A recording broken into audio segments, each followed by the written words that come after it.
Hello everyone, I'm Matylda and welcome to ART-ificer, where we craft all sorts of things. Last time we created a unicorn horn, because, you know, priorities. I used to struggle a lot with the fear of a blank canvas.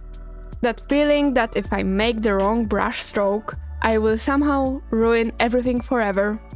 It's like a video game where you think you need to play perfectly from the start, except there's no save button, like God Run in Souls-like games.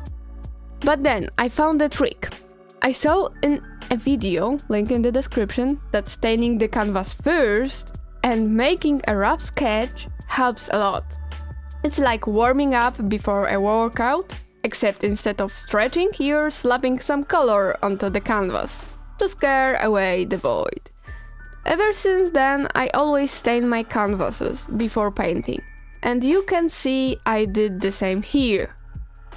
So, I originally planned to paint a full leopard. I gathered reference images, carefully observed the proportions, and started laying down the first layer of color.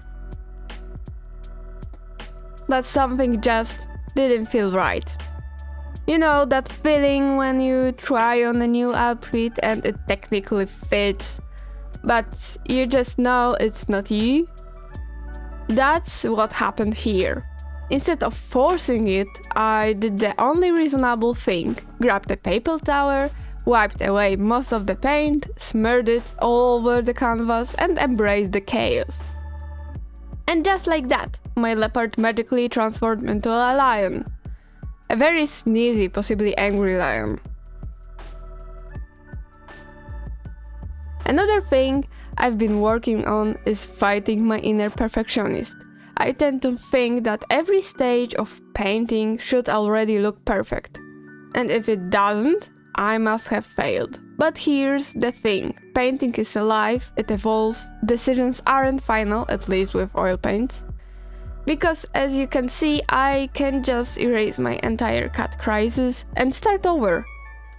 So what I felt like the leopard wasn't working, I gave myself permission to let it go. And the moment I started sketching the lion, I just knew this was it. This was the thing I actually wanted to paint. And when I feel that, the whole process becomes way more fun. For the first layer, I used some intense colors straight from my palette. At first, I didn't even realize how saturated they were, but as I kept adding tones and sculpting the lion's face, everything started coming together.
At one point, I introduced this grayish-blue shade, then some burnt umber, and it was like magic.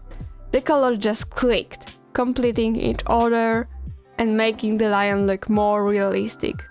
This painting took me about 6 hours in total and spread across 5 sessions of waiting for the layers to cure to touch before I could continue working on it. That's one of the things I love about oils. You don't have to rush, and the process is naturally broken into stages. I don't know how to explain it, but oil paints just make sense to me, even though they're actually the newest medium I've tried compared to acrylics or watercolors, inks, or my beloved alcohol markers. They feel like home. Maybe it's because they let me change things whenever I want without feeling rushed. Oil paints naturally stay active for days, depending on the pigment, which means I can keep adjusting things long after I put the brush down. But if I use my medium, I can speed up the drying time and have the paint start hardening closer to 24 hours. Compared to acrylics, which dry almost instantly and leave no room for changes, oils feel like pure freedom. This is also why I prefer oils for painting miniatures. Acrylics dry instantly, and once the mistake is there, it's there. Oils? Oils forgive. You can blend, smear, and layer as much as you like.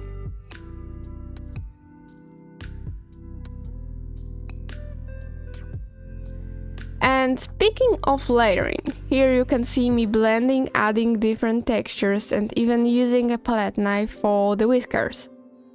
But this leads to another small challenge, getting the finish to look even.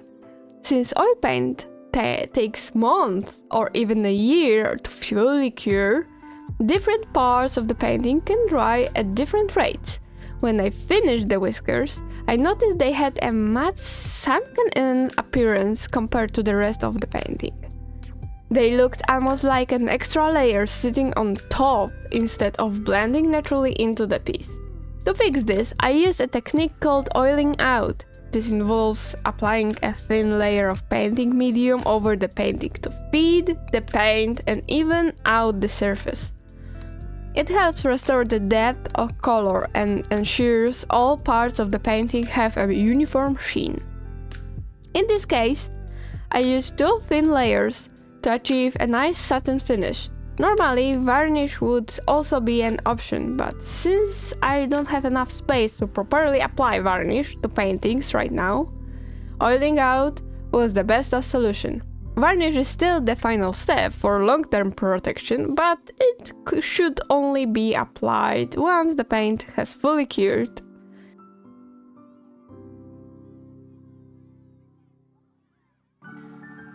I'm really happy with how this turned out.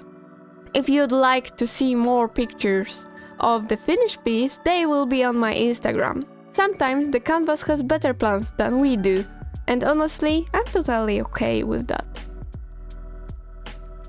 Thank you for watching. If you like this video, hit that like and subscribe button. Also leave a comment. You can check my other social media out like Instagram, links in the description. And see you next time. Bye bye!